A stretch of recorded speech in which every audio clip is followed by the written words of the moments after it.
बिस्मिल्लाहिर्रहमानिर्रहीम। मेरा नाम फारूक सादिक है और एक और तारीख कहानी के साथ मैं आपकी खिदमत में हाजिर हूँ। पिछले कुछ किस्तों में हम मशरक़ वस्ता, सेंट्रल एशिया और इन इलाकों में घूमते रहे और ख़ास तौर पर तुर्कों के बारे में हम बात करते रहे, मगर आज हम बात करेंगे अपने बरे-सग़ीर की, बरे-सग़ीर पाक व हिंद की। बरे-सग़ीर पाक व हिंद के ऊपर सबसे बड़ी जो हुकूमत रही है, या वो हुकूमत जिसका तज़किरा जहान के तूल अर्ज़ में होता है, वो मुग़ल एम्पायर है, मुग़ल सल्तनत है। लेकिन आज हम मुग़ल सल्तनत के सबसे बड़े दुश्मन की बात करेंगे।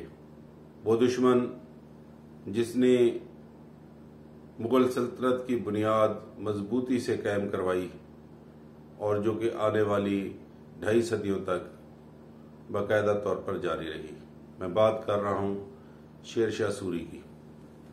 फरीद खान एक पठान था, एक आम पठान, जिस तरह के बाकी पठान थे।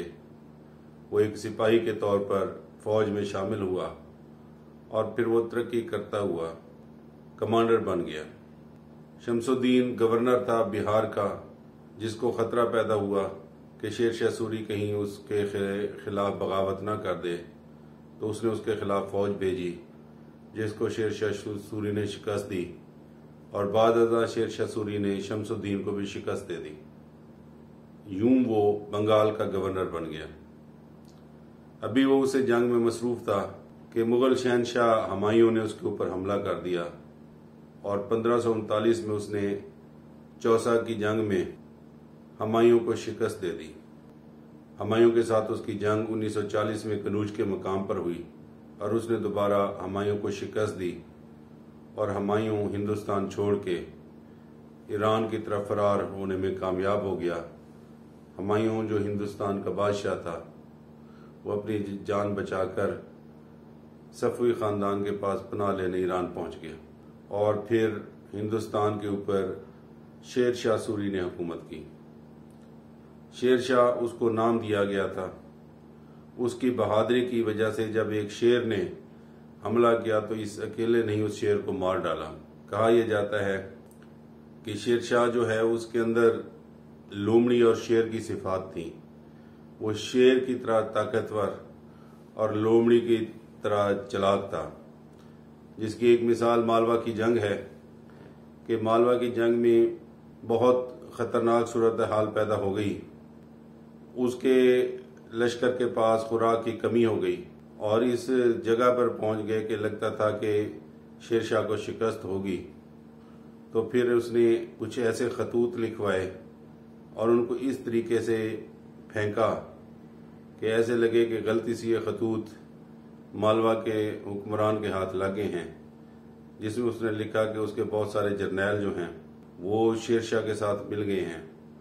मालवा का हुक्मरान शक में आ गया और वो अपना फौज छोड़ के जोधपुर चला गया और इस तरह मालवा के मकाम पे शेर शाह सूरी को फतह हासिल हुई। तो शेर शाह सूरी एक बहुत बड़ा जर्नैल हुक्मरान था, लेकिन शेर शाह सूरी की खिदमात जो हैं उसके 5 साल अरसे से कहीं ज्यादा हैं।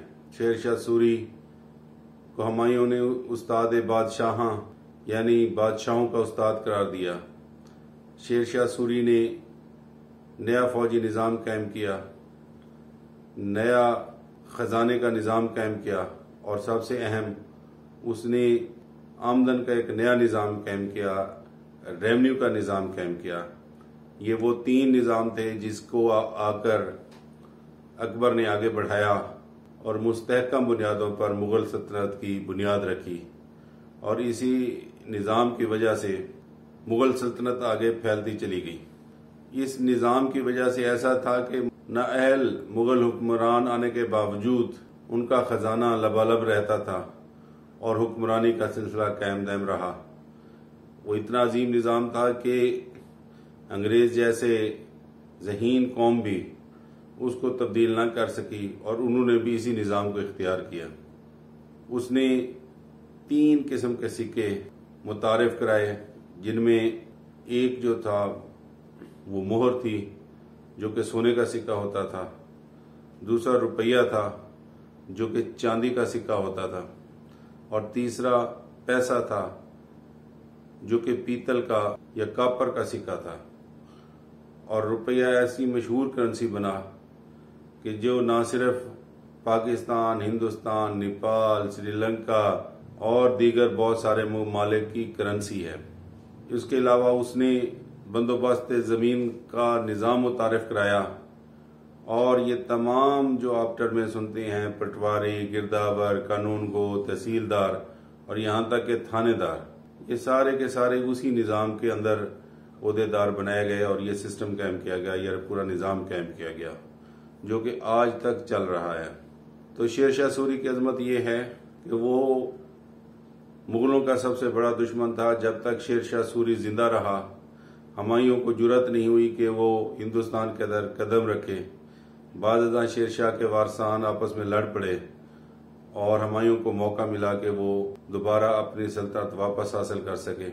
लेकिन शेर शाह सूरी ने एक ऐसा निज़ाम कायम किया, सड़कों का निज़ाम, डाक का निज़ाम, पैसे की वसूली का निज़ाम, नए सिक्के, नया फौजी निज़ाम, गर्ज के उसने ऐसी ऐसी इस्लाहात की कि जिसने आने वाली मुगल सल्तनत को इंतहाई मुस्तहकम कर दिया।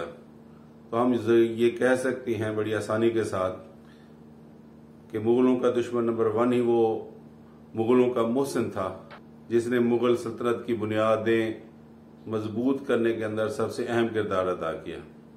मैं आपके सामने एक खत पढ़ना चाह रहा हूं जो कि मिर्जा अजीज कोका सन ऑफ आगा खान ने शहनशाह जहांगीर को लिखा।